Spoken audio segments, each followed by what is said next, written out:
विलिनीकरणानंतर पक्ष नेतृत्व अजित पवारांकडे देणार होतो. शरद पवार गटाच्या साप्ताहिकातून हा एक मोठा दावा करण्यात आला. शशिकांत शिंदे यांनी साप्ताहिकातल्या लेखात हा दावा केला.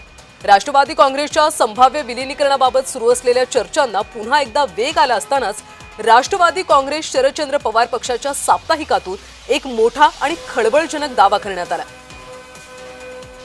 शरद पवार गटाचे प्रदेशाध्यक्ष शशिकांत शिंदे यांनी साप्ताहिकातल्या अध्यक्षीय लेखात म्हटलंय की विलिनीकरण झाल्यानंतर पक्षाचं संपूर्ण नेतृत्व अजित पवार यांच्याकडे सोपवण्याचा आमचा निर्णय होता.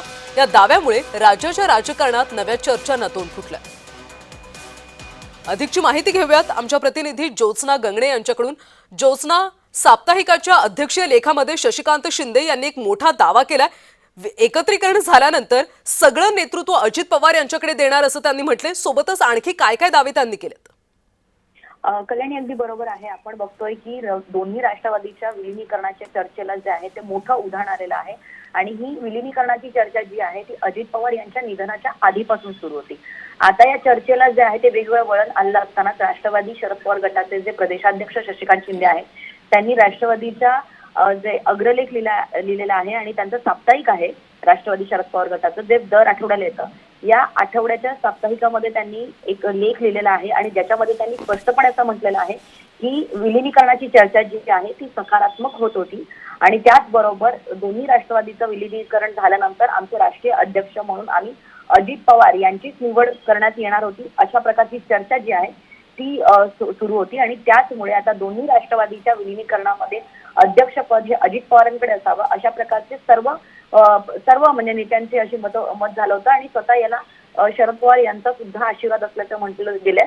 आणि त्याचमुळे शशिकांत शिंदे यांच्या या लेखानंतर जे आहे ते आता राष्ट्रवादी शरद पवार गटाकडनं जे आहे एक स्पष्ट होत आहे की त्यांना सुनेत्रा पवार यांचं नेतृत्व मान्य आहे, त्यांना अजित पवार यांचं नेतृत्व मान्य होतं.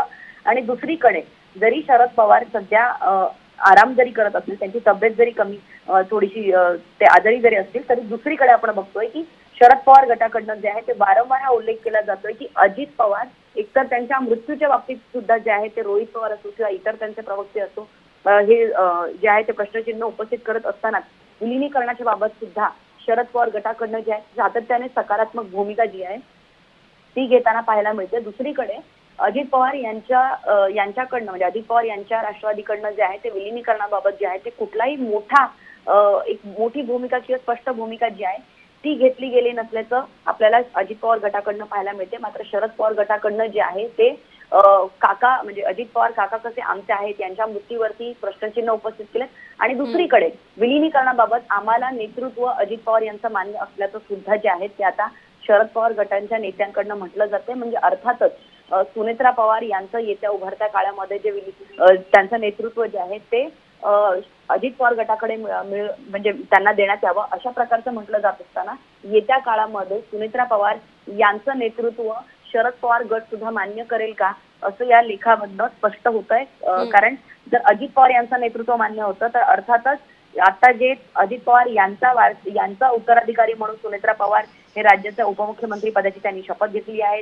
अजित पवारांच्या 3 खात्यांपैकी 2 खाती सुनेत्रा पवार सांभाळत आहेत आणि अशामध्ये येत्या काळात जर दोन्ही राष्ट्रवादीचं विलिनीकरण झालं तर अर्थात सुनेत्रा पवार यांच्याकडे हे राष्ट्रीय अध्यक्षपद जावं की काय म्हणजे देण्यात यावं अशा प्रकारची भूमिका जी आहे ती आता हळूहळू बोलली जाते. आणि त्याचमुळे शरद पवार जे आहेत ते सुद्धा आपल्याला माहिती आहे की ते म्हटले होते की 12 फेब्रुवारीला विलिनीकरणाच्या बाबत जे आहे ते एक मोठा निर्णय होणार होता.